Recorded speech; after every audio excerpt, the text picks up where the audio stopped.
All right, thanks for turning that on, Martin. Well, welcome to Coffee with a Purpose, everyone, and welcome to our guest this morning, Sue Mann, who is an author, but also based on what her book is about, has had a pretty interesting career as a diplomat, as I understand it.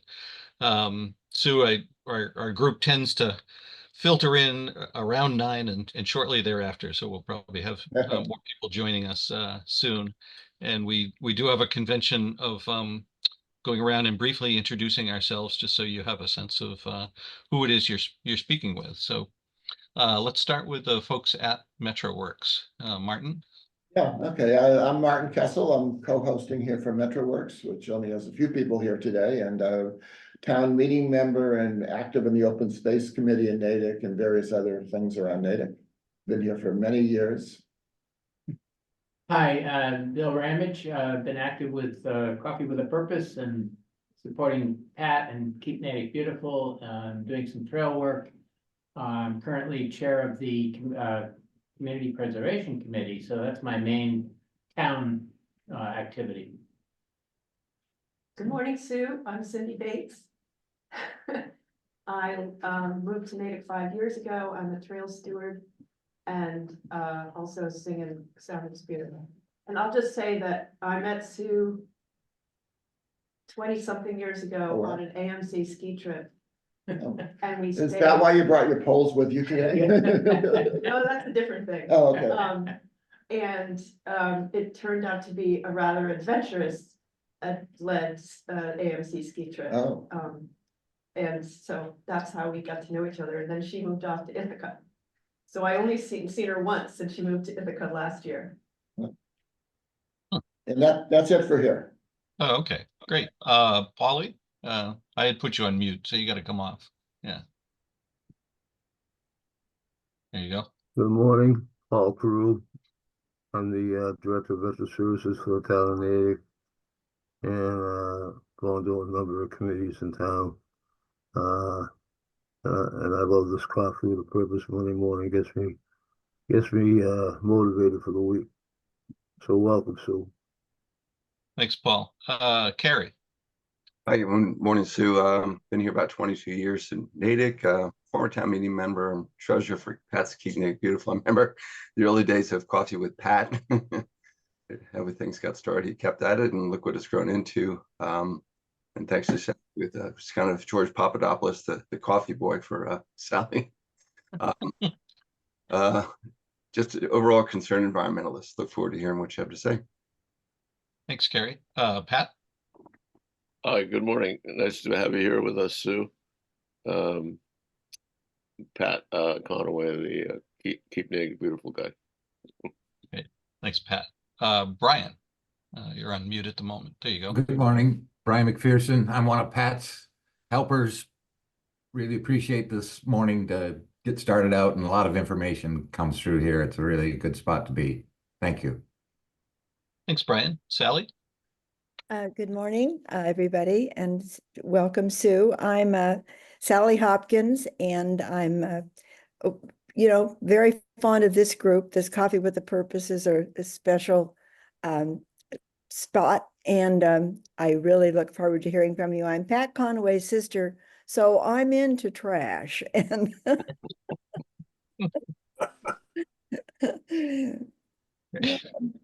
Thanks, Sally.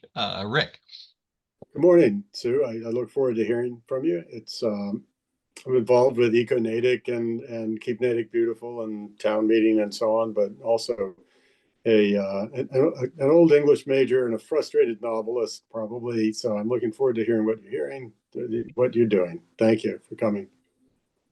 Thanks, Rick. Brinley? Brinley? She's on mute. Yeah, I know.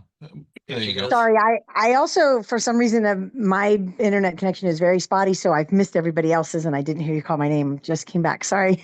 Brinley Vickers, I've been here for a bunch of years, 24, almost 25. I'm also a generally interested in concerns environmentalist, and a pay attention to the town and what's happening kind of person and a town meeting member. And I'm excited to have you here. Thanks, Brinley. Sarah? Hi, I'm Sarah. I am a retired geologist. Did hazardous waste site cleanup for my whole career. A lot of my focus is on environmental issues. Interested to hear the AMC connection. I've been a member of the AMC, I think, since I was 14. Anyway, I'm involved in a bunch of stuff around town. Interested to hear what you have to say. Thank you. And I'm Doug. I host this group currently with Martin's help to do all of the technical recording and anchoring the location there. Lived in Natick quite a while, do most of my volunteer work with the local church, trying to keep an old building upright. And like Rick, maybe also a frustrated writer, dabbled in some short story stuff now and then, but never went anywhere with it. So happy to have you with us, Sue. I can tell you, by the way, a number of people said they were part of Keep Natick Beautiful. It's not a gardening club. It's it's the local affiliate of a larger organization now that is all about picking up litter and trash and just generally, trying to be environmentally responsible. And what else was I going to say? Nothing else, I guess. So happy to have you with us. Thanks, Doug. Oh, I suppose I need to introduce myself or something. The floor is yours. Oh, that was the one other thing I was going to say was normally it's called Coffee with a Purpose. A lot of our sessions are focused either we're talking with local politicians or we're talking about a social justice issue or we're trying to rev ourselves up to do some good in the world, but we also just love to hear people with fascinating stories, and we're so glad that Cindy struck up an acquaintance with you, and sounds like it turned into a great friendship. And your story sounds amazing. So from what little teasers we've heard, so this is going to be a very welcome respite, given everything that's going on in the world these days. Well, yes, indeed. Well, thank you about that, Doug. I must admit, as the introductions were going around, the question I noted myself to sort of start off with is, what are a group of self-described, Natick environmentalists interested about in talking to someone like me? I mean, I'm genuinely curious. I'm starting with a question. I know. Yeah. Well, again, I would just echo what I just said, but invite others to chime in here.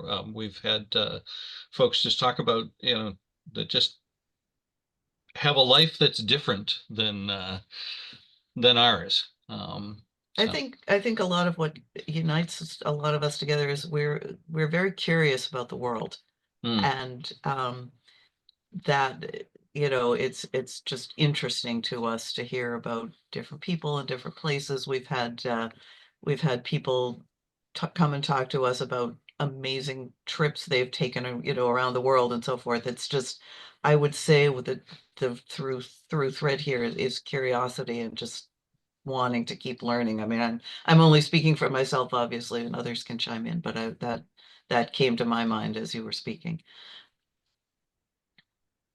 Well Maybe said. I'll start. Sorry, I interrupted someone. I just said, well said. So let me start. I don't have sort of something prepared. Cindy did ask that I do a short reading from the novel, so I'm going to do that. I can absolutely talk about why I'm releasing the book the way I'm releasing it. But let me start with the thimbleful introduction. The accent is South African, in case you're wondering, if you haven't guessed that so far. I'm a birthright citizen.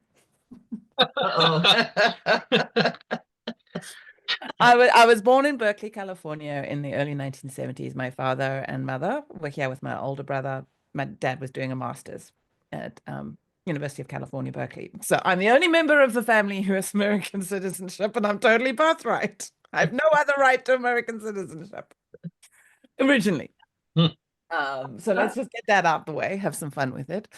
But I grew up. I was back in South Africa by the time I was 3 months old. So I grew up in South Africa in the 70s and 80s and went to university in South Africa, early 1990s. So I grew up in apartheid South Africa, deepest, darkest apartheid South Africa. 70s, 80s was when it was the protest, the anti-apartheid movement was really kicking into high gear. And of course, 1990, well, maybe not of course, but for me, of course, 1990 was when Nelson Mandela was released from prison.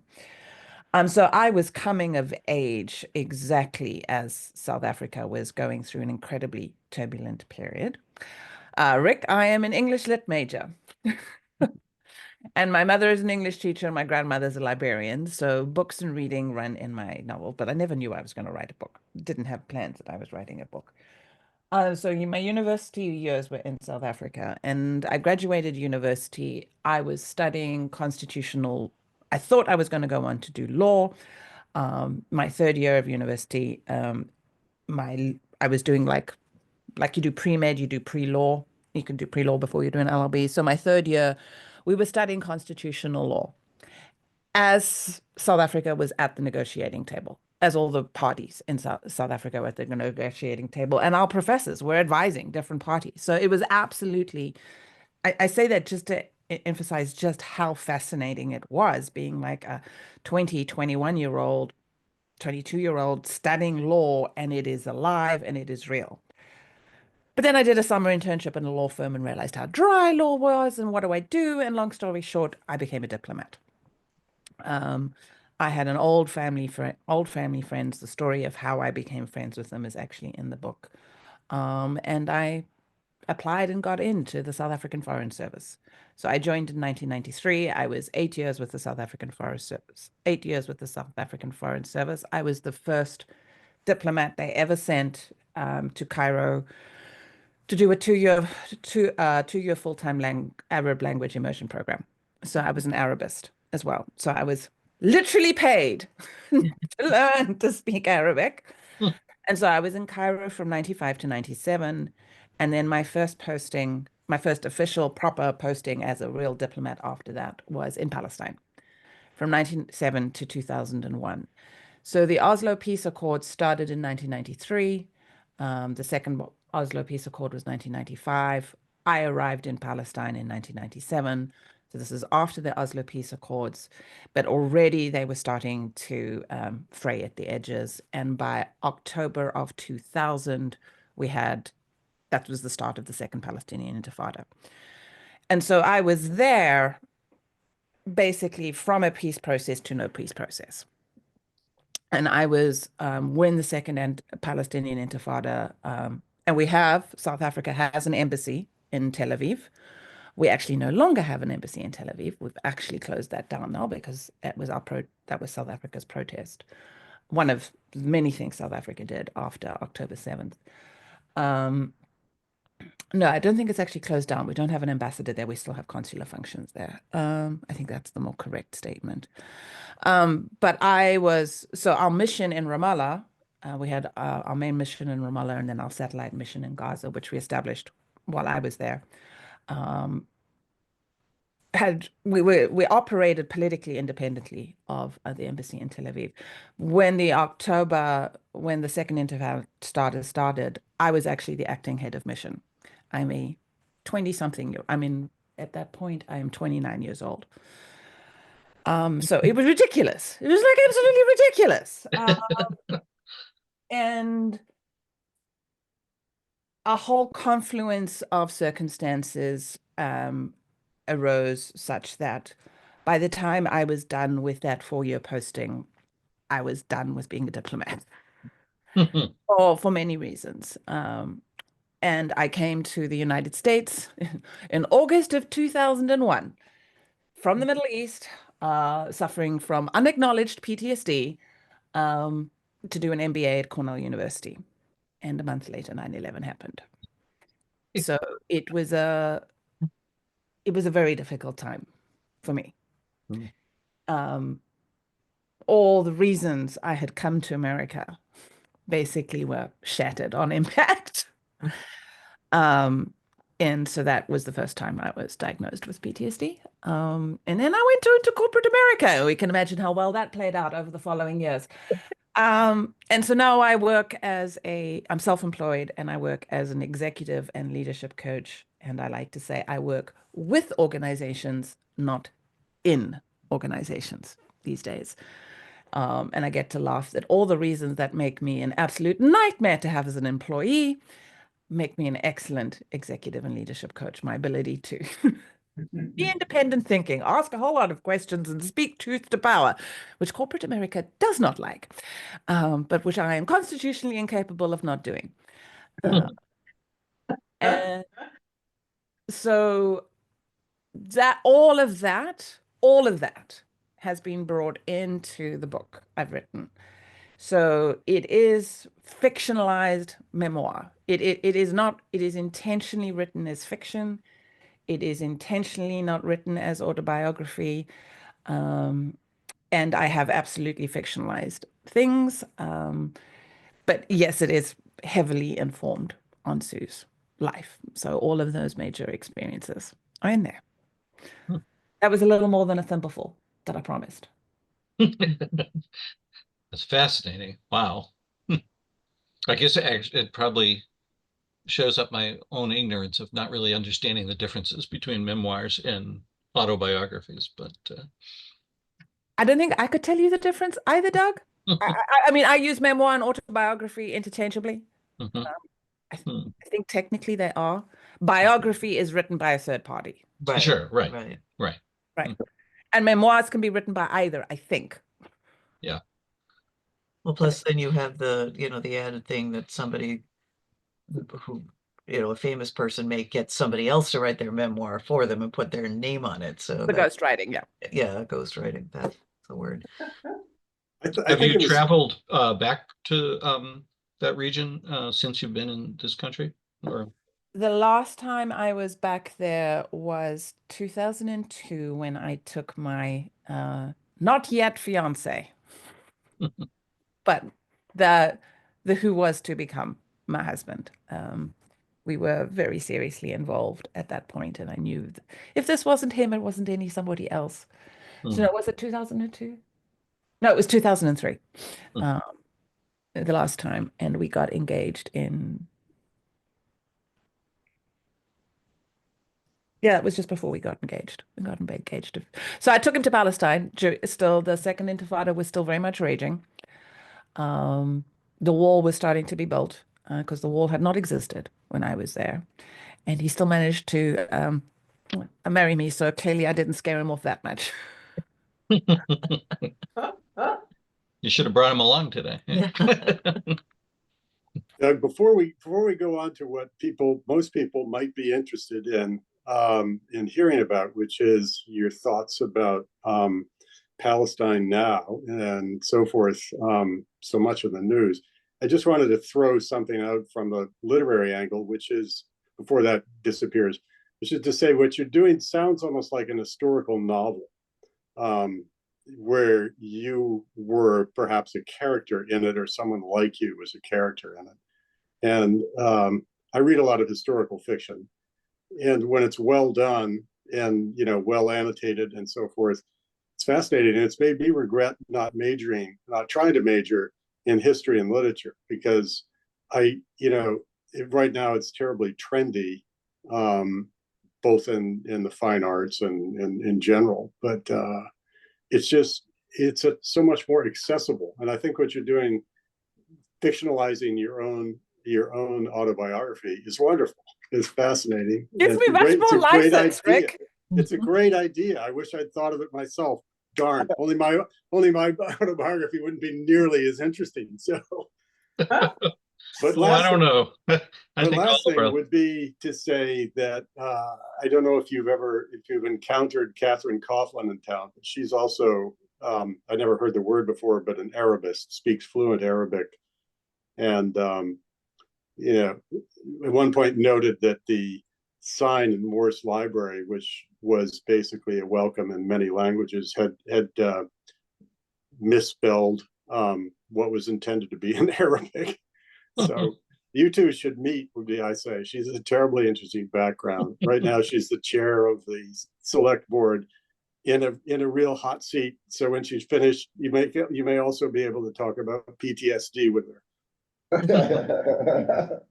No, Well, Sue is actually based in Schenectady, New York. So I'm in Ithaca, congrats. I'm in Ithaca, Sure. New York. Oh, no, you're in Ithaca. Ithaca now. Okay. Oh, Yeah. good. Oh, that's right. You said that. Yeah. I don't know Yeah, why. I said Cornell. Schenectady. So you stayed. But, All right. Yeah. All right. Well, onward. Carry on.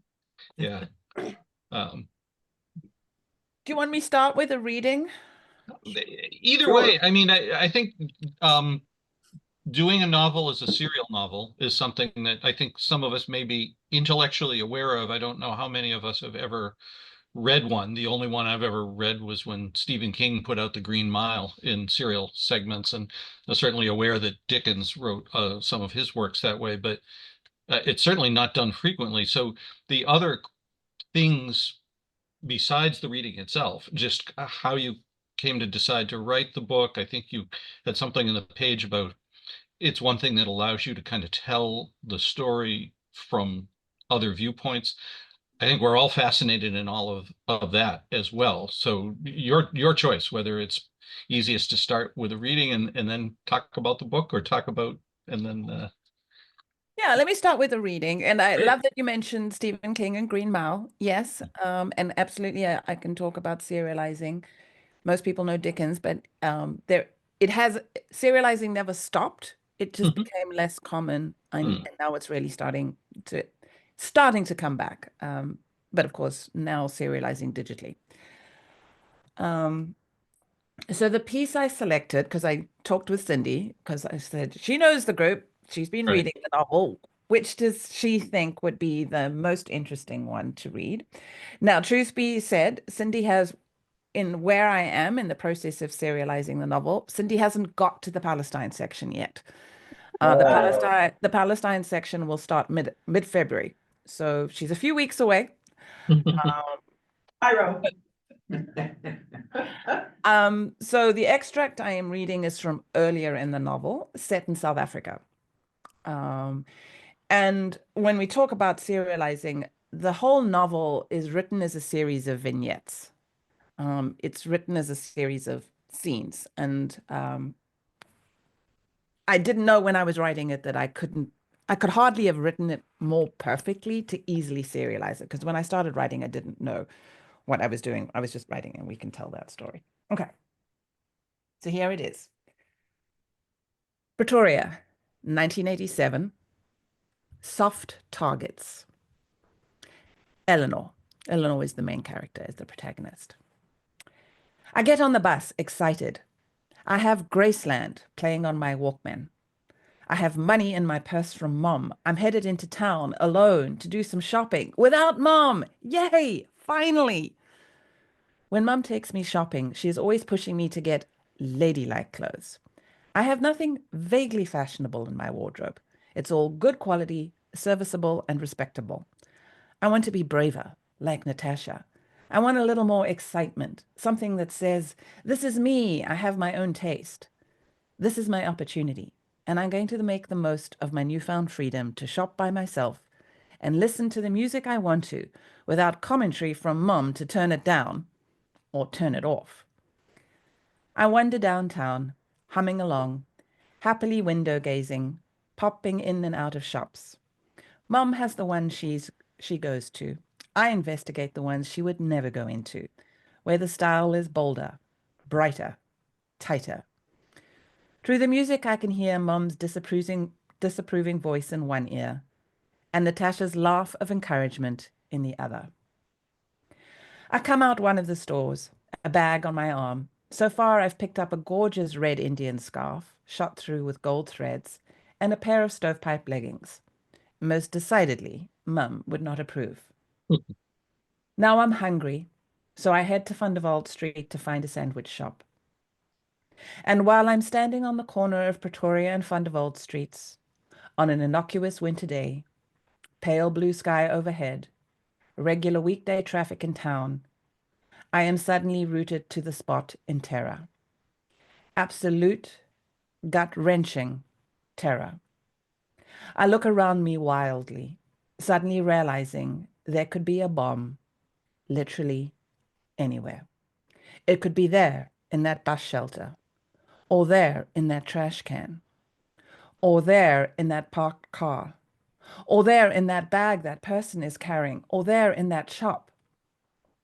I suddenly remember all that's happened just in Pretoria over the last few years. David Miller, the father of one of Tig's friends, blinded by the bomb outside the South African Air Force headquarters in Pretoria.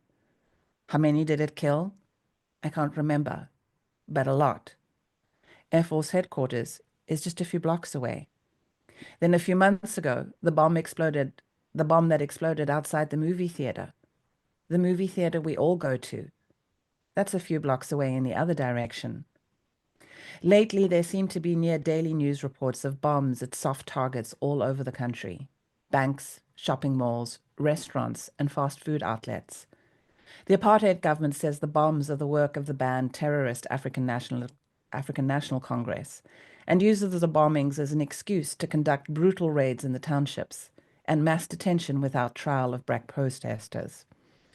Nelson Mandela from prison and Oliver Tambo in exile, the two most senior leaders of the ANC, say the government is using agents provocateurs and that it is apartheid and its increasingly violent and vicious enforcement that are the real culprits. South Africa is in upheaval. Mum and Dad say it's becoming ungovernable. Sanctions are really starting to bite.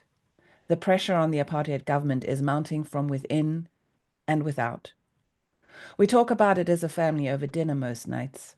Mum and Dad explaining what's happening, answering questions, explaining why they support Archbishop Desmond Tutu's call for sanctions. His call last year polarized the Anglican community, with half of the congregation of our church leaving when Father Robert endorsed Tutu's call. We weren't one of the families to leave. Mum and Dad talk about how they're conflicted between supporting the protests and uprisings against the apartheid government, but decrying the violence and the targeting of white civilians. We talk about the latest family that we know who is emigrating to Australia or the UK. South Africa is our home, Mum and Dad say. We're not leaving.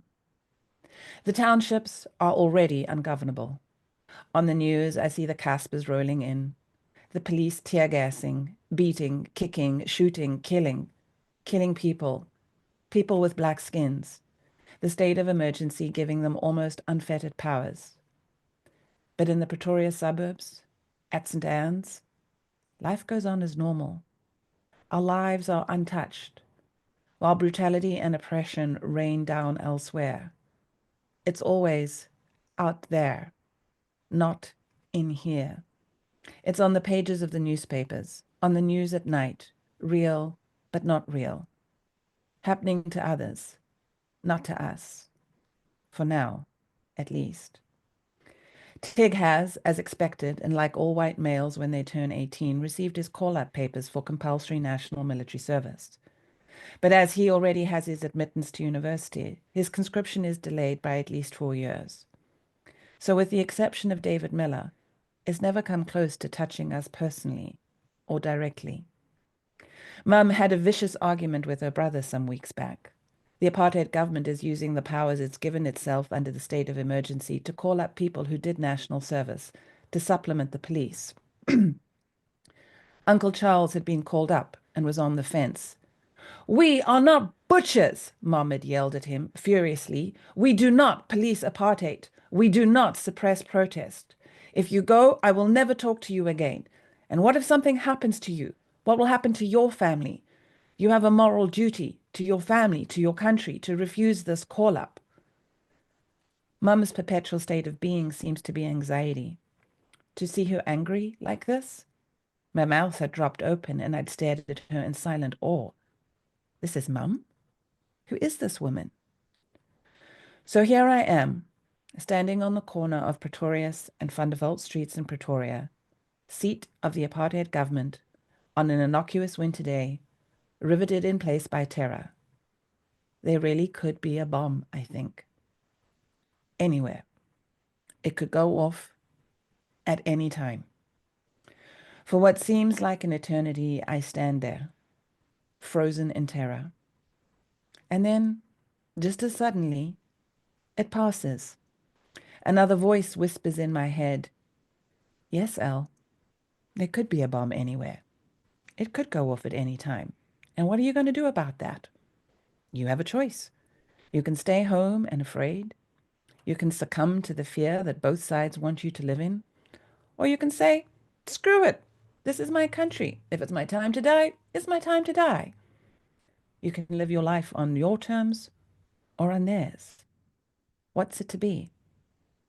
And just like that, I shrug off the terror, put my headphones back on, and go about my shopping. The answer is not in doubt. I choose living on my terms over living in fear. Ooh. Wow. So anybody who wasn't already thinking they were going to start reading this book, hopefully that swung you in the, ooh, I got to do this direction. Name of the book? The name of the book? On the Road to Jericho. I'm Say it sorry. again? Yeah. I didn't hear it. On the Road to Jericho. Thank you. And how does one get it? Yeah, so this is, I think, a lot of the really interesting part about this whole thing. So carry on, Sue. Two ways to get it. You can either get it for free, the way it is being released into the world, which is being serialized. And what serialized just means it's being released in installments over time. I'm releasing 2 chapters a week on a platform called Substack. And what that means is if you sign up to, you can subscribe, and then literally the chapters get delivered right to your inbox. So you can literally read right in, read it as an email. I know it seems like a bizarre way, and we can talk about that. Or there are 2 other ways to read it. If you really don't enjoy reading it that way, really don't want to get it that way, you can either just get the ebook. I do have it now available for those who just want to read it as an ebook, so you can read it on a Kindle or any other your e-reader devices. Or if you want to listen to it as an audiobook, I did record it as an audiobook, and that is also being released in installments, so like a podcast actually. So you just listen, and you can wait. You could just wait until the book finished serializing and then listen straight on through, or you can do it like Cindy is doing, who is patiently waiting each week for the 2 chapters to drop. Oh, I see Brinley has her hand up, and she had put in the chat a link to your Substack, and the link that I sent out in my announcement for Sue's appearance also has a link. I don't know whether it's to the Substack specifically, but it's to your page that also goes into describing kind of why you're choosing to write serially and how you were even inviting feedback from folks about their reaction to the early parts. So let's take Brinley's question or comment, and then we'll go on. Brinley? Yeah, it's twofold. One is I haven't heard of serial releasing like this, and I'm fascinated by it. So that's pretty cool to learn that. I love learning something new, and I love hearing books on tape, and I have a fascination with the difference between authors reading their own work and actors and performers reading the work. And that was really a lovely job of you reading your own work. And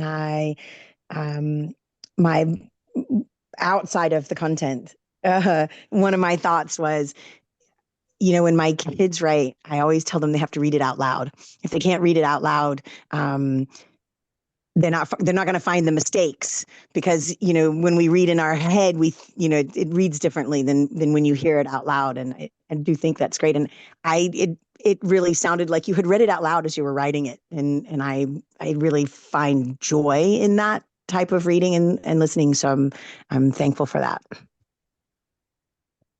Thank you. I mean, I am not a experienced author, but you pick up some things along the way. I am part of a writers group now, and one of the things that, especially fiction authors, are generally told is exactly what you just said. If it doesn't read out loud well, it's not written well, because especially fiction has to have that. Good fiction has that feel of you're just immersed. So yeah, exactly.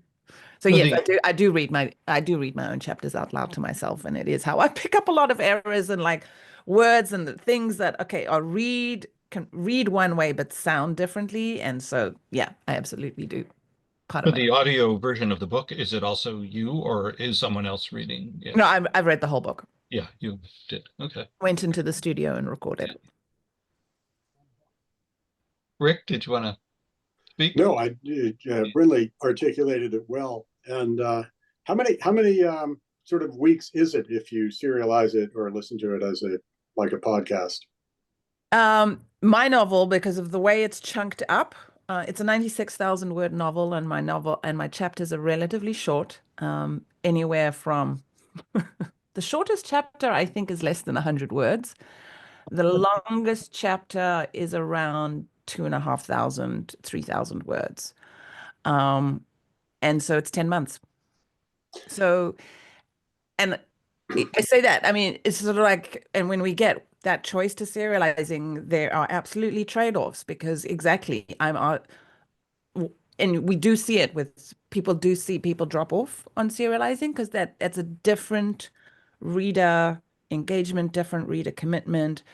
And there, if you are going to be taking that long to serialize a novel, because the whole novel has been written, there are other people who are writing as they serialize. All writers have different ways of coming at this. But the whole thing is written and it's all uploaded into Substack. But the thing, everybody says that if you are going to serialize a novel, the one thing you have to do, you have to keep your schedule and stay on your schedule. Because if you start having long breaks between chapters, you've broken a relationship of trust because you're asking for a pretty big commitment from your readers to stay with you. And so that completely consistent, I think Cindy can probably talk to it. She now knows every Thursday, every Saturday, it's going to drop. And she's probably, hopefully, I don't know, I haven't asked Cindy, gotten used to, oh, okay, she knows now this is going to come without fail. Well, if I could share one more thought, it is, I think it's something that is wonderful, as Brindley said, is to listen to the author. And there's a fair amount of journalism now that's written and then read by somebody else. New York Times podcast, famously for that. And having you read it, I would be interested in reading it as an ebook and then listening to it because I loved your voice and it brings it alive. It's kind of like reading a novel and then going to a movie. And I don't know that I'd go the other way around. So I just dropped the link directly to the audiobook in the chat. Right. And then if you get the ebook, I will drop that link in the chat as well. No expectation. Thank you. But yes, that's if you don't want to do the serialized, wait patiently, and you just want to read the whole book. Mm-hmm. I am choosing for the time being not to make the entire audiobook available as is, because it will be available in a few more months and people will, and I sort of, anyway, I'm just choosing to make the whole audiobook. Make people do it the podcast way, or they just wait until the end and then they can listen on through. Just like I see Carrie and Brian and Sally all have their hands up too. Carrie? Yeah, just a quick comment. And probably won't be a surprise given the how in tune everybody in this audience is with events around the world, but it certainly seems this is eerily similar to what is coming down the pike, or maybe already started coming up the pike from DC right now. I think people are just petrified about what's unfolding in front of us, as you well were down in South Africa. Yeah. I think part of the story I wanted to tell in the book, and I'm not sort of going to respond to we can get into current politics, but the book is not, and Rick mentioned it is a historical novel, although some people say historical novels have to be set more than 50 years in the past. And it starts in 1975. So some people get hot under the collar, but yes, it is historic. So far as I'm concerned, it's historical literary fiction because it is so deeply rooted in time and place. You don't understand Eleanor and her experiences without understanding South Africa, without but the book is part of to understand what happens to Eleanor later in life. But part of the story I really wanted to tell is there are people hear all the time that the comparisons between apartheid South Africa and Palestine. Well, what happens when a South African who actually grew up in apartheid goes to Palestine? What does she see? What does she experience? And the experience was, I was at a private all-girls school in South Africa. We were incredibly protected and privileged. So my family, we grew up, and that wasn't true for all my classmates, but in my family, we always talked about apartheid and what it was. I never experienced it. I never lived it. I was in a protected white bubble. As a diplomat, as a South African diplomat in Palestine, I was still protected, but I was no longer in the bubble. And so, honestly, it was my 4 years in Palestine that gave me much more insight into what it must have been like to be Black in South Africa. And that visceral rage at the injustice, that in 100 small ways, every single damn day, that you are a second-class citizen, third-class citizen, non-citizen in the very country in which you go back hundreds and hundreds and hundreds of years. This is your land. These are your people. But you are told that you are not. And you are treated like you are not. And so it was a very informative experience for a 20-something-year-old to go from that to this and to see us moving towards a peace process. And then the whole thing collapsed. And there are a number of times in the book when we address the violence, where Eleanor is thinking about the violence in South Africa and the violence in Palestine, and her very conflicted relationship with violent protest.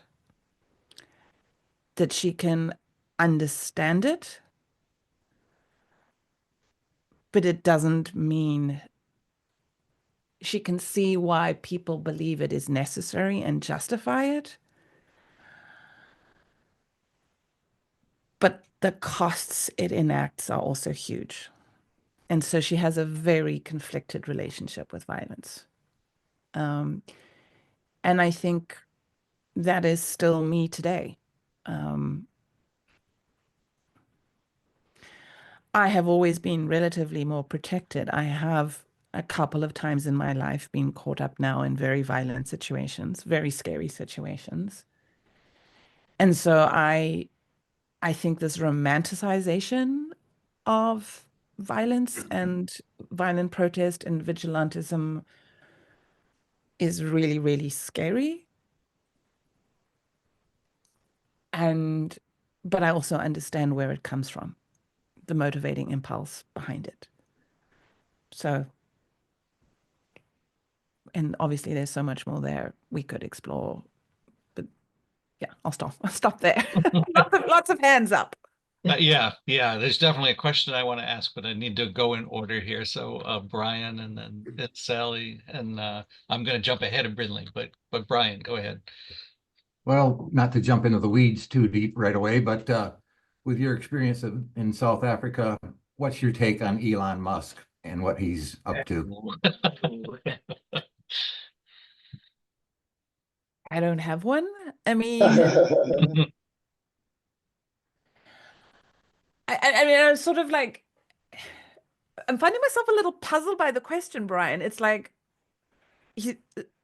that I'm a South African, I must have opinions about Elon Musk as a South African, but sort of, I don't know.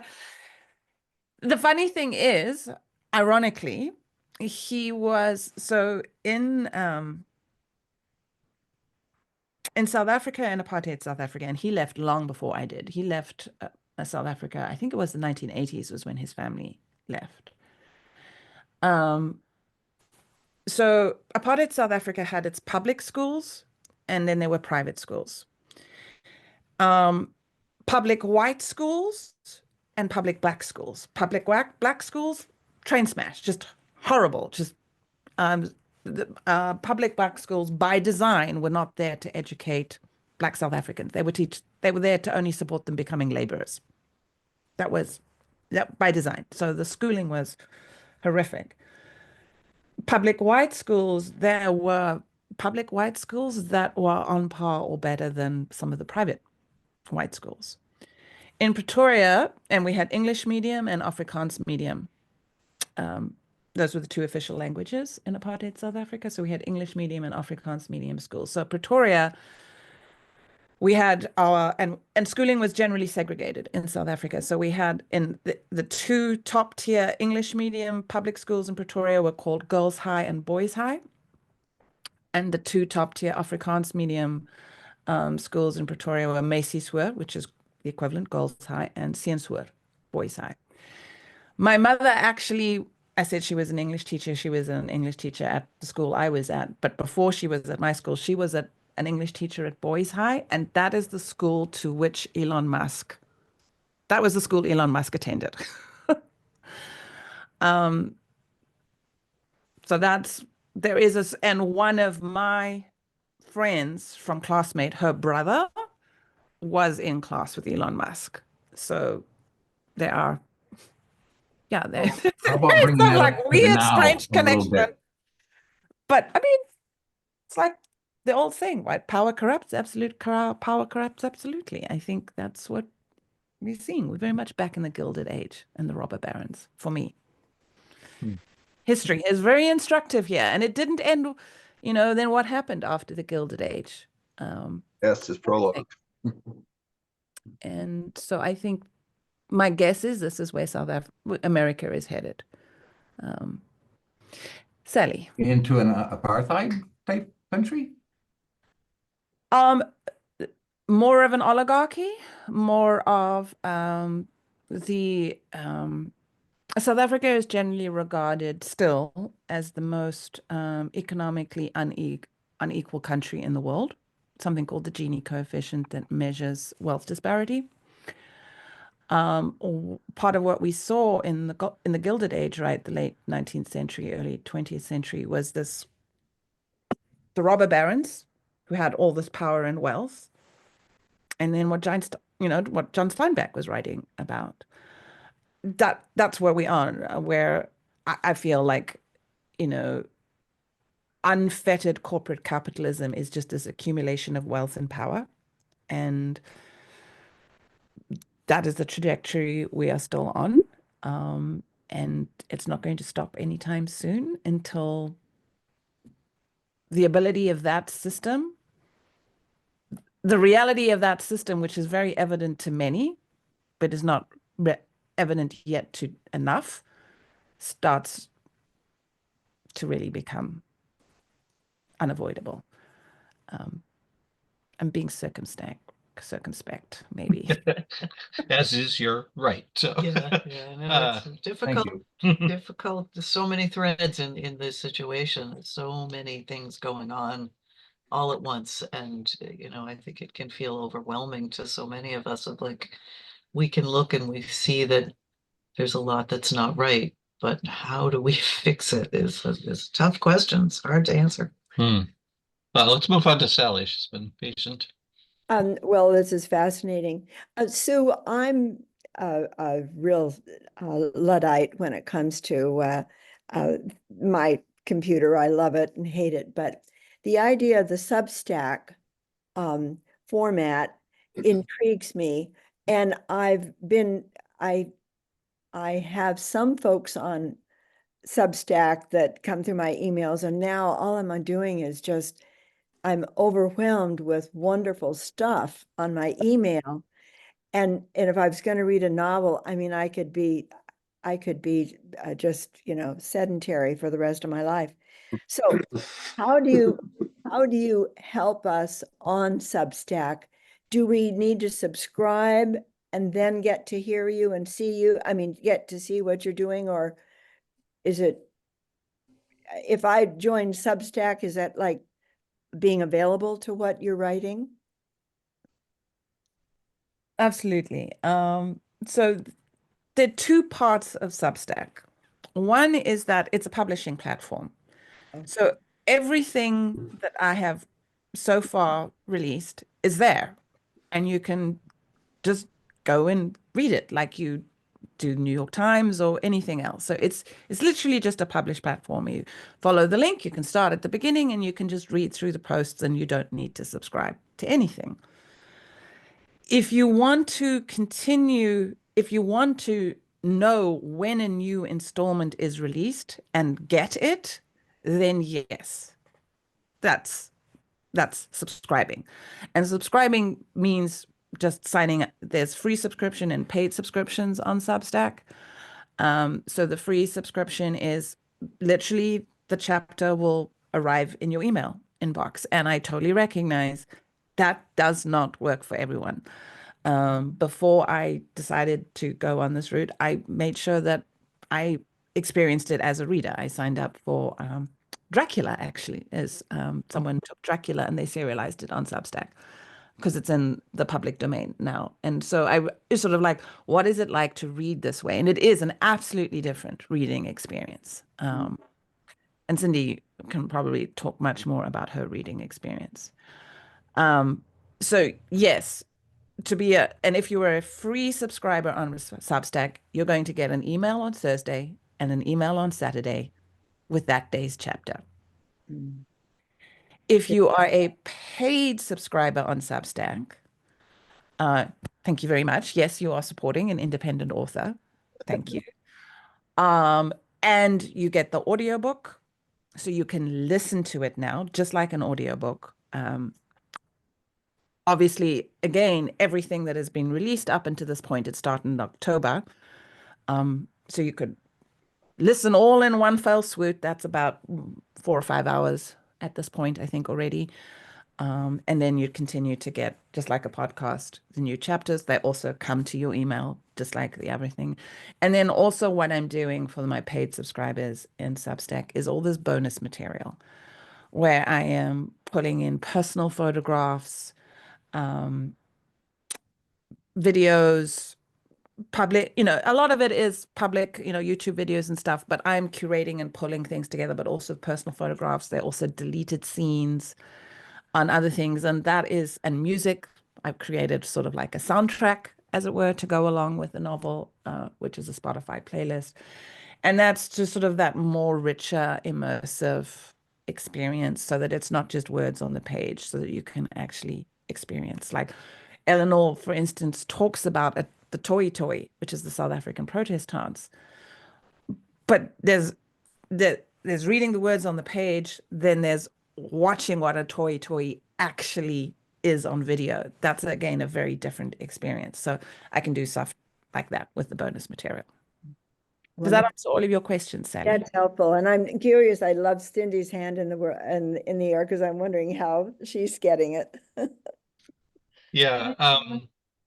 Yeah, maybe we should actually let Cindy react to that because she was name checked in Sue's A few times answer. now. I do want to ask a couple of technical or process questions, and then I know Brinley. So let's go to Sue. To Cindy first, then me, then Brinley.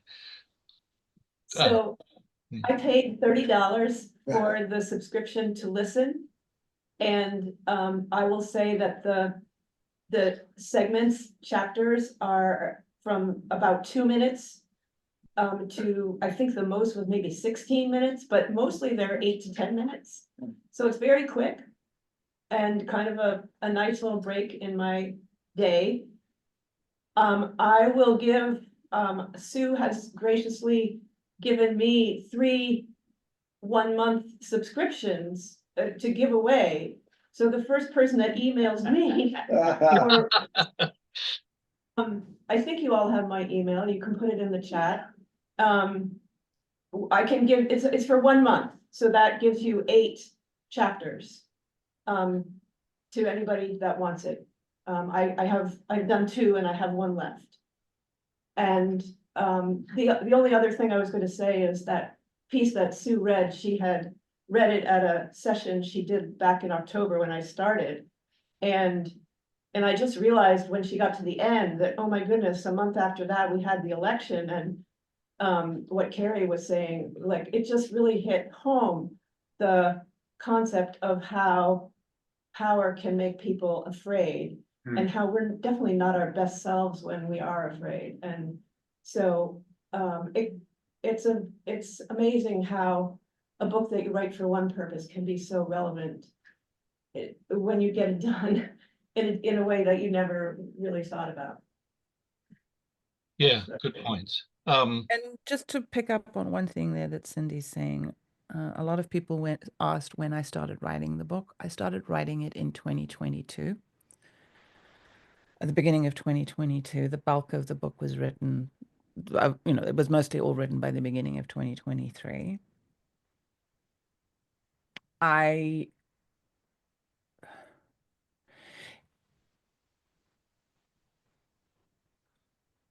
Then over the Thanksgiving of 2023, I was pulling it all together to send to my beta readers. And I realized the entire Palestine section read completely differently because now October 7th had happened. But the whole book was written before October 7th. And that was one of the reasons why I decided on Substack, because my beta readers came back to me and they said, Sue, this book is timely. It needs to get out into the world.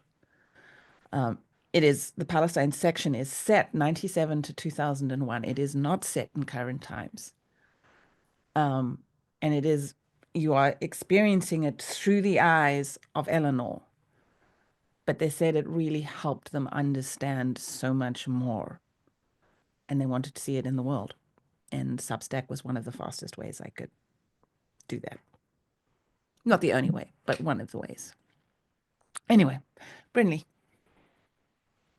Oh, I think Doug said he had a couple of things he wanted to ask first.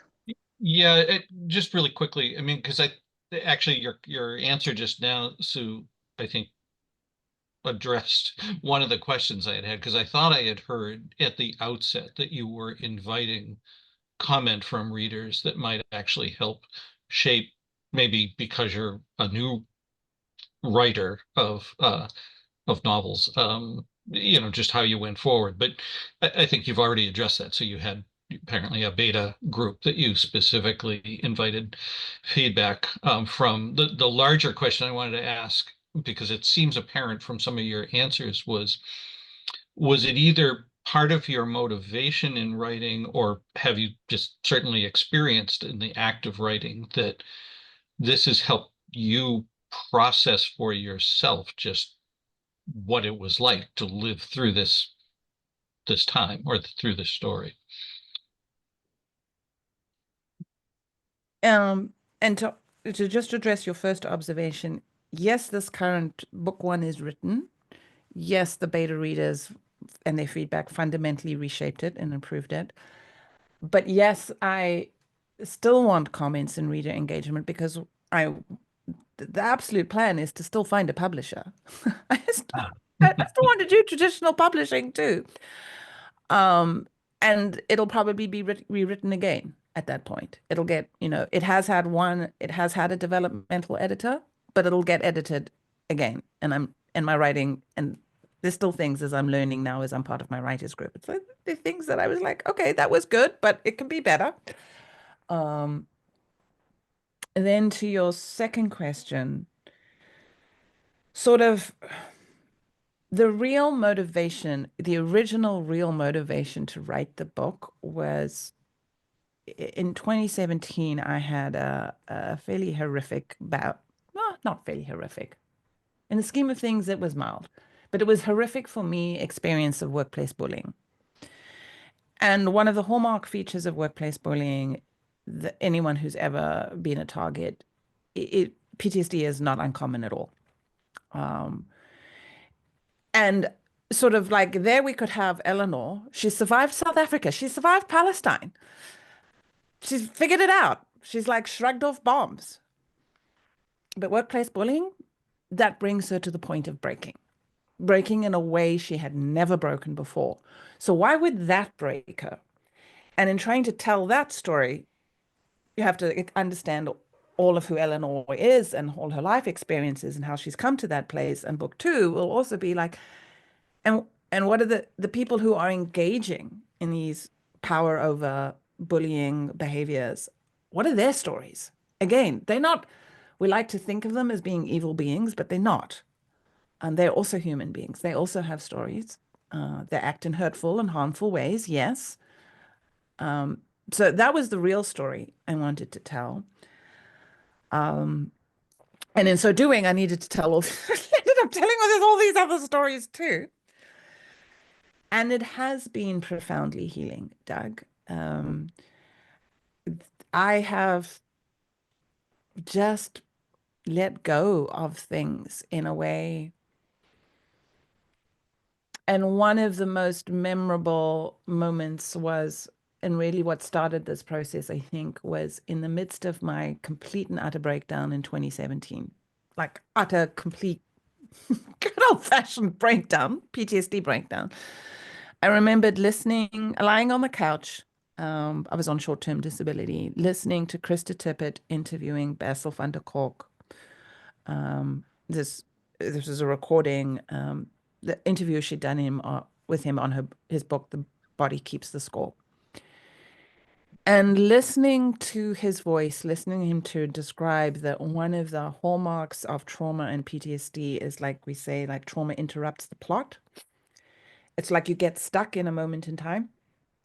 There was a particular moment in time, a particular experience I had in Palestine where I just felt like where Eleanor in 1987 is shrugging off the bombs, I was trapped. I couldn't get away. And I honestly thought I was going to die. We made it out. But honestly, I didn't know that we were going to. And for 20 years, I had not been able to tell that story. And there was something about listening to Krista Tippett interview Bessel van der Kolk, and the story just came pouring out of me. Just, it was there. How truthful it is, how real, I don't know. Memories are weird stuff, what we remember, what we don't, how reliable. But something, there was a letting go, and that story is in the book. And many others where it's just like, it's been profoundly healing. Thank you for sharing the honesty of that. Brindley, you've been patient. Yeah, it's the conversation has, of course, changed my comment a little in all of this because the it's grown. So my sister's first husband is South African. And we were very fortunate enough to go to Cape Town in 2003, I think, is when we were there. And so much of the conversation has really brought back a huge flood of emotion about that trip.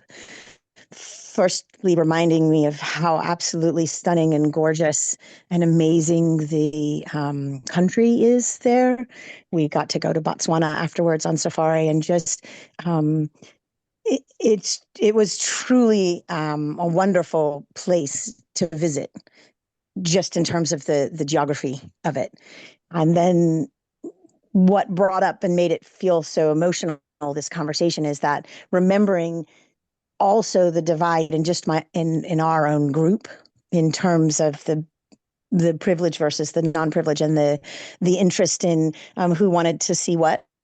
And there was a lot of people who only wanted to do what at the time was considered very safe, white people tourist things to do. We went to Table Mountain. We took a catamaran sail. Those types of things. And then there was a smaller group of us that really wanted to see all sides. And we took a drive around and over shanty towns. They were called shanty towns then. I think we have a better way of calling them now. It's informal settlements, I think is what people would refer to it as. Please correct me if I'm wrong. But it was a truly emotional experience to drive through and see the living conditions and the situation, and think about all of the divides. And your reading and these conversations have brought all of that back very deeply to me, about all of the emotions from traveling there and being there. And when we went to Botswana, it was kind of the same thing.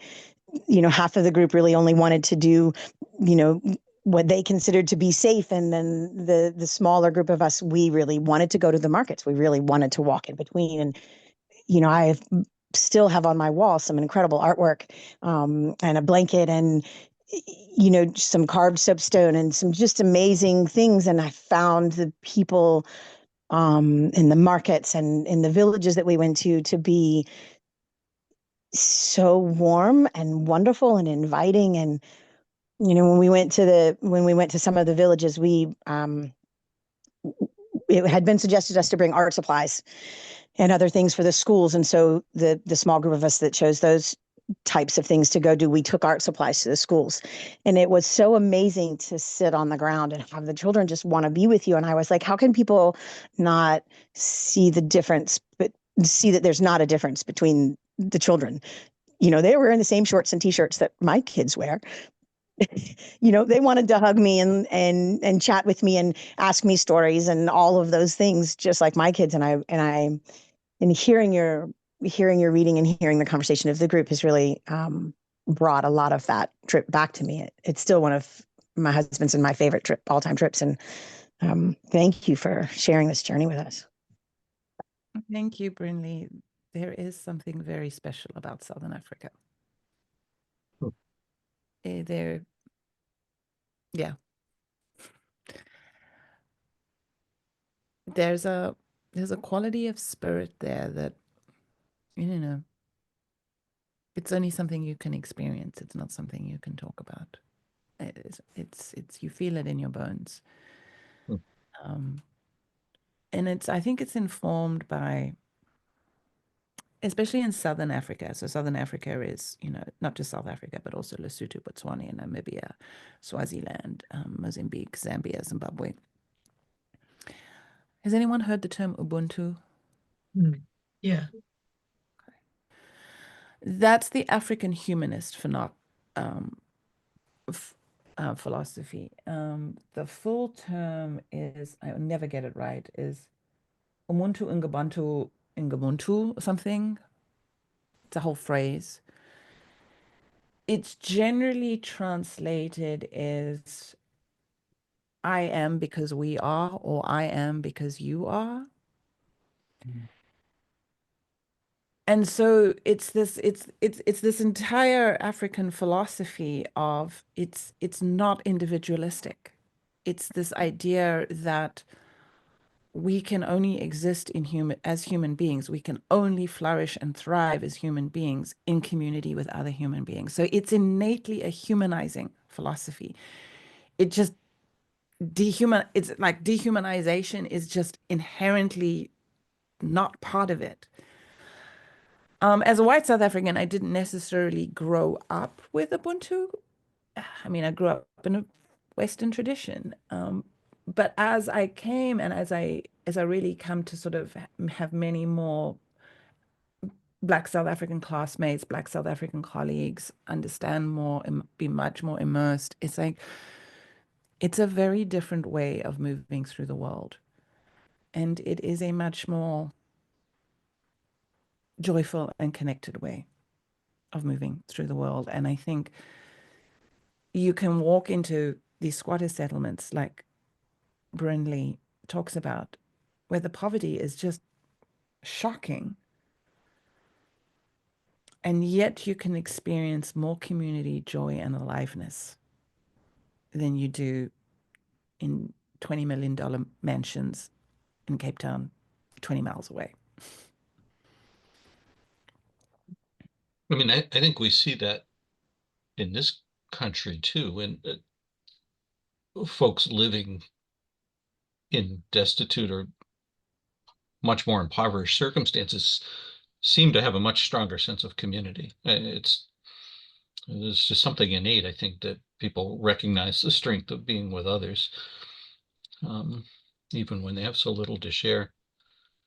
As a side deviation to geekdom, I don't know if there's any computer nerds here, but Unix, the major other operating system besides Microsoft and Apple, one of the major versions of that is called Ubuntu, which I never realized why until I realized it's open source. It's open source It's a software. Yes. community produced operating system. Amazing. Thanks for that tidbit of connection. Um, Sue, you said that of all the different ways to experience your book, I think you also said that you can get it the complete book on Kindle, or is that true, or is it, or will it that be true in the future once it's all released? It's true now. Oh, It's not through Amazon though.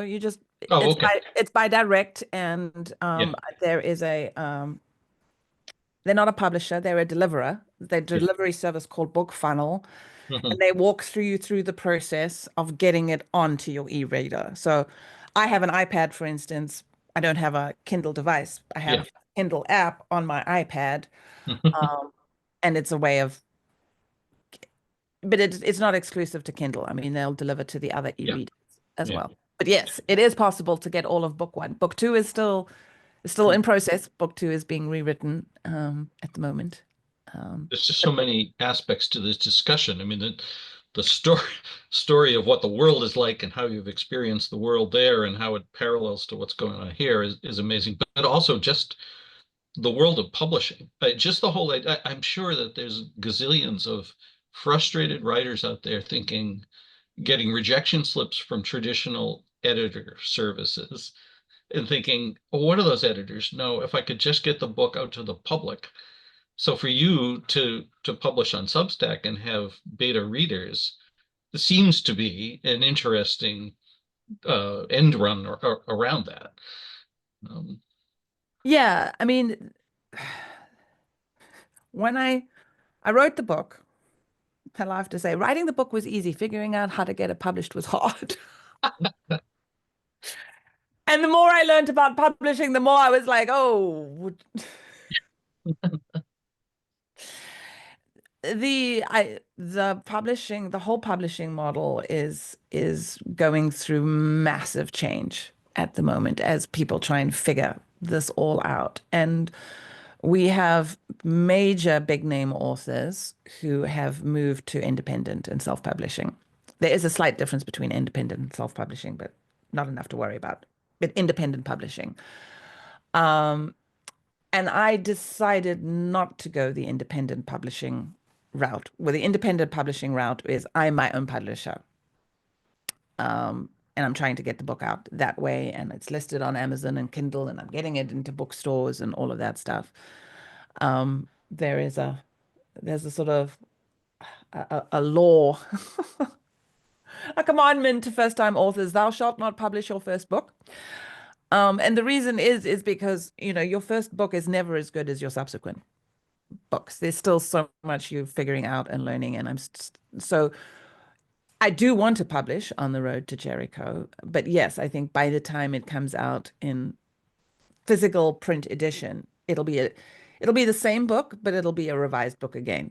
And because I'm learning so much as I've been doing this. But yes, to answer your question, you can read the whole book. Hmm. I'll drop the link in. I'll put the link in further up. I can drop the link in again, if you want. It's an ebook, and then you'll get it on your okay. device. Yeah, I think we saw that you would put it in the chat. Yeah, it's the one that ends in ebook. Ah, good. Okay, good. Well, we've so enjoyed having you on this morning. Everything about this has been fascinating to me. Really appreciate the time. And Cindy, keep sending us your amazing friendships. I think as Coffee with a Purpose members, Cindy, I think, takes the cake for finding interesting people for us to talk about when we're not consumed with local or bigger political issues. Anybody else have closing questions, comments, or thoughts? Over here, Bill Reynolds. Can I make a plug, Doug? Sure, yeah. The Community Preservation Committee is having a public hearing on February 4th at the community center. Be there if you're interested. Yeah. Awesome. And Carrie, it looks like you wanted to say something. You're on mute, or yeah. You got to come off mute, Carrie.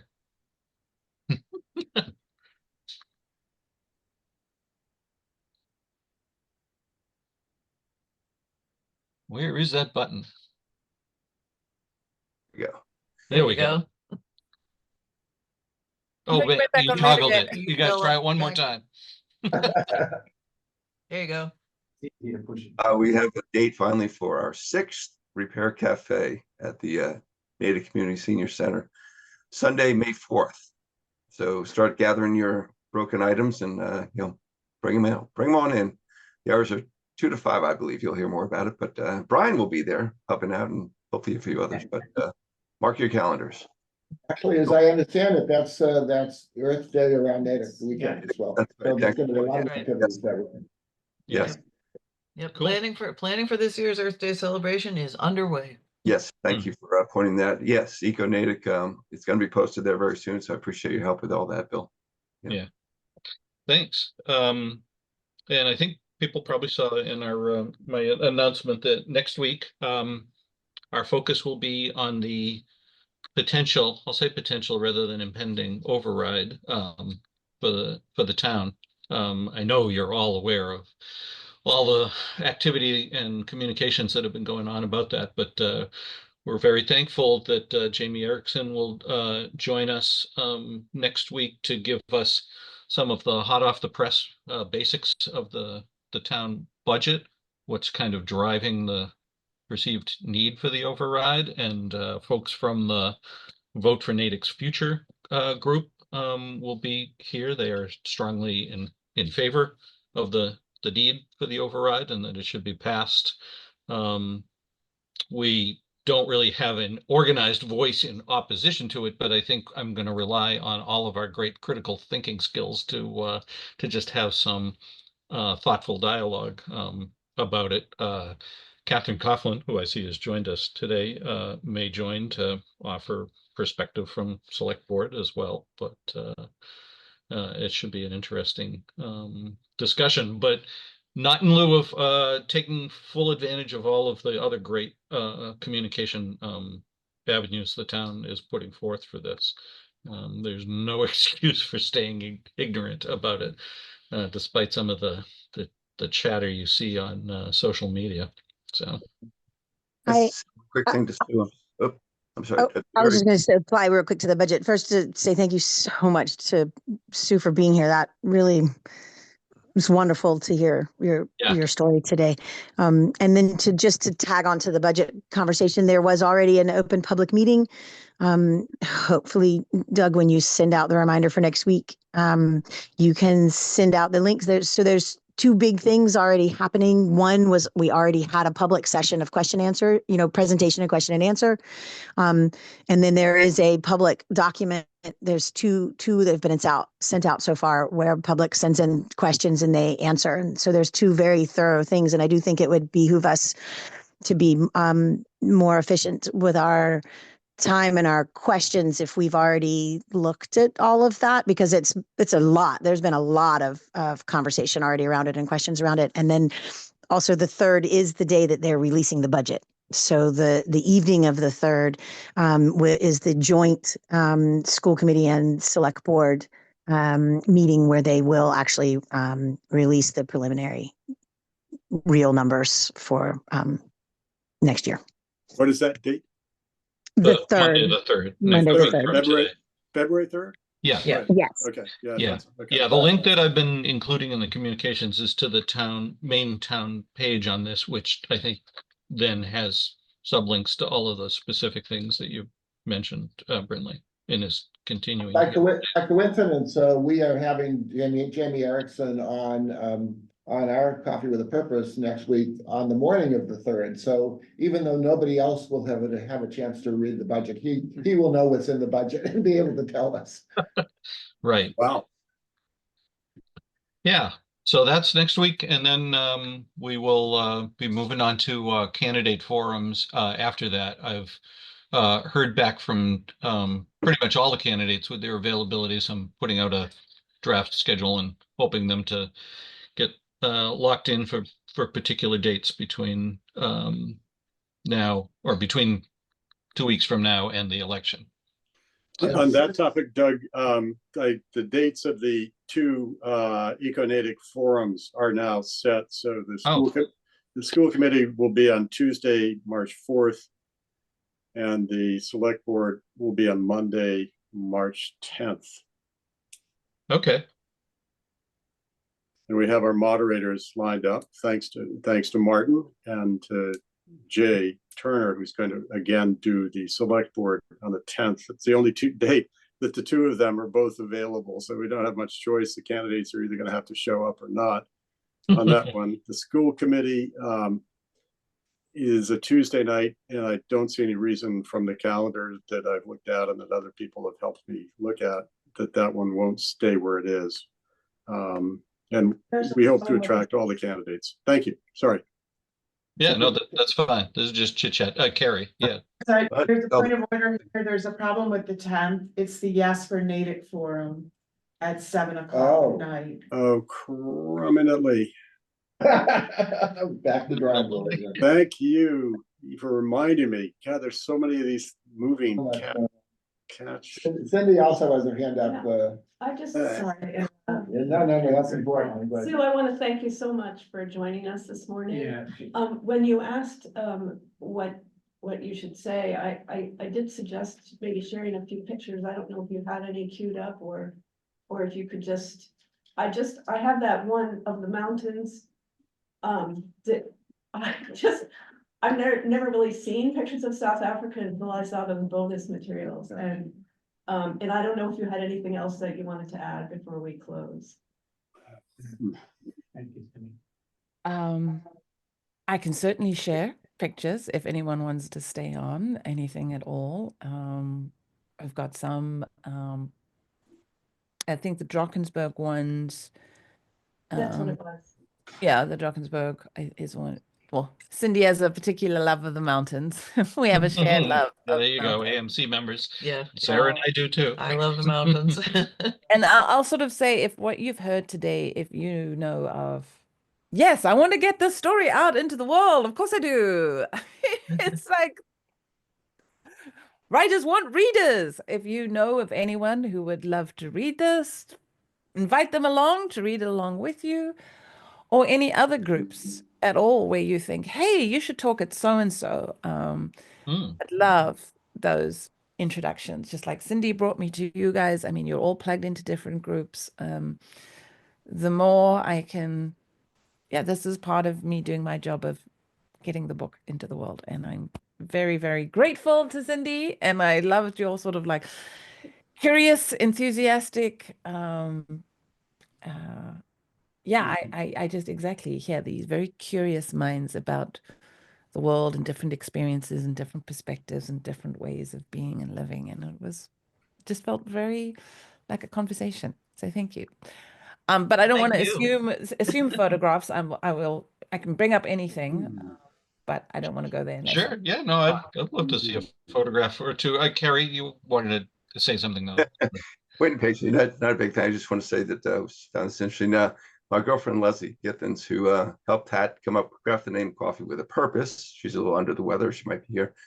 She found out recently she's going to be an auntie, and her niece already has a name for her daughter, which will be Eleanor, which I thought was interesting. Oh boy, there you go. There you go. Yeah. And also, did anybody feel a little shaking going on just a few minutes ago? I felt some tremors. Wow. I did not hear, but with a small earthquake. Check your news tonight. I don't know. I was going to say we're all anti, right? Anti that guy, and the White House. But anyway, no. Let's see some pictures of mountains. Yeah. And also, I'll just say while you're doing that, Sue, that Doug puts together a little summary and he includes links that people have put, that you have put in the chat. So that'll all be sent out afterwards. So Right. all together. Thank you, Doug. Yeah. So I will start with the photographs that actually, and my screen just stalled. I'm hanging, hold on. Sounds like people are hearing me. Okay, now I just got there. Can you see? We Nope. see you, but we're not seeing your screen. It started to share and then it came back. Let's try that again. All right, seeing things now? There we go. Yes. Oh, that's gorgeous. Gorgeous. So this is an area called the Southern Drakensberg. The Drakensberg Mountains are an escarpment range that basically rings South Africa, all the way from the west to the south and up to the north. The most spectacular area of the Drakensberg is in the Natal area, which is on the east, on the Atlantic side of South Africa. And Drakensberg is divided into north, central, and south. And my family had a farm in the Southern Drakensberg in this area. And so this mountain right here, this is the escarpment in the background there. Our family's farm was just across the valley from this. So this is in an area called Underberg. And so this is the escarpment. And there's I did an interview with Sonia, who was sharing these photographs, and she talked us through why she chose each photograph and the story behind each photograph. So I'm not going to spend time on too much on them. We get these gorgeous rainbows. This is what we sort of would call the little berg, sort of like there's the big berg, and which is the Drakensberg, the big escarpment, and then there's sort of the foothills, the front country, like we have in the Rockies as well. This is Sani Pass, which is a mountain pass that runs between South Africa and Lesotho. I have been up it. It is every bit as hairy as it looks like it might be. It's four-wheel drive only. In most of these corners, most of them, it is single vehicle. So when you meet a vehicle coming in the other direction, you have these laybys and you pull over and you let other people go. So literally up top here, this is Lesotho and this is South Africa. And you can see like the weather moves, mountain weather, it's mountain weather, it moves in really, really fast. Some beautiful flora. These are like everlasting paper. I can't remember the name, but just these tiny, beautiful little flowers. It's an area of, there are a lot of dairy. So just that sense of just what I call African sky. Eland, which is the big antelope native to the area, very shy. A lot of efforts to sort of bring them back and reintroduce them. Beautiful, and they are huge. I mean, they are standing 7 foot at the withers. This is a big antelope. So my husband, who is 6'2", like he reaches to here on the withers, to give you a sense of just what a big antelope they are. They're huge, but they're gentle, very gentle. And then there's the other part. This is a cobra, a spitting cobra. And they're much a fact of life in the mountains. We deal with puff adders and cobras and adders and all sorts of other really poisonous snakes. We're not quite as poisonous as Australia, but we have, you pay attention. Snakes are a real thing. Poisonous snakes, and this is a puff adder. And puff adders are particularly dangerous because they're so lazy. Most other snakes will get out of your way. Puff adders will not. So, Zulu South Africans, if they see a puff adder, they'll kill it. There's just not a question. They chop off its head. Fires are the single major threat in that, and it's very much a community building. So like my family, for instance, we had to burn fire breaks every year. And our family cottage still burnt down with it was a fire that actually started inside of the house, inside of the cottage. And fire breaking, and fighting fires is very manual there. Like literally you are seeing people there with beaters. We don't have the resources for the big helicopters and stuff coming in. That's not how we fight fires in South Africa. It'll occasionally snow, rarely. It's always a bit of a catastrophe when it does because the houses are not insulated. It's very beautiful and very magical. And then it's freezing. That's why I don't go to South Africa in the winter anymore. I can't stand South Africa in the winter. Houses are not heated. African night sky, which is just we don't have the light pollution there. And it's magic. It's just magnificent. There's nothing. I don't know if anyone has experienced what it's really like to be under a full. Yeah, I'm seeing some nods. It is just, that is a moment of such awe to really see what the night sky is really supposed to be like. And also part of the community, and they're just ending with this just serene, tranquil landscape.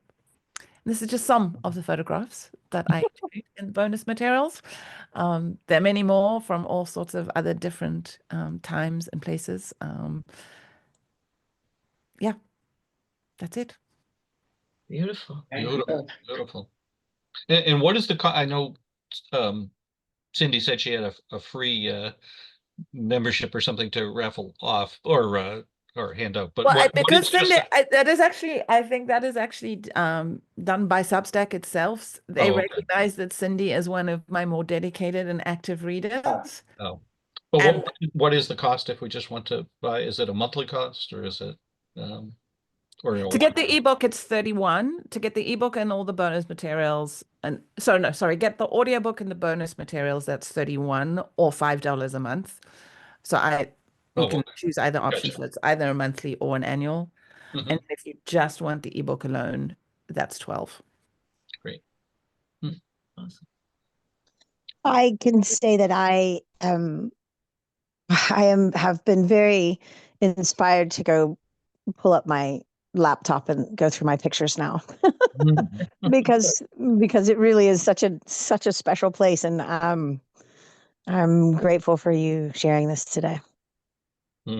Yeah. I recommend paying for the bonus materials because Sue has collected just an amazing amount of materials, some from her own life, but then others were just to sort of amplify some of the things in the book that can't fit everything in the book. So seeing pictures of Cairo or learning about just, yeah. So I recommend that paying a little extra to get the bonus. And I can say, if anyone, I mean, things have obviously changed, but I can say if anyone is interested in traveling, it really was one of the most magnificent trips that we have ever taken in all of our travels. And it's quite an incredible place to go visit. When Cape Town was amazing, but we also went to Botswana, to the Okibonga Delta, and I can highly recommend that as well. We happened to be there at a very interesting time because it was before the rains come down, so everything was dry, made a lot easier to drive around. But when we were there, they actually had historic early rainfall, and we went from completely flat and dry to 2 feet of water in about 48 hours. They had to take us out by submersible vehicles because the rains came in so quick. It was quite an experience, but it's really just beautiful country. If anybody wants to travel there, I highly recommend it because it's just stunning, and the people were some of the most gracious people that we've ever visited in travels. It just really was a joy. Good plug. Also want to just say to Catherine that we missed you at the beginning when we found out that Sue is an Arabist, and we mentioned your name as a fellow Arabist. And and one person didn't know that Sue lives in Ithaca, but hoping that you could connect to somehow. Hmm.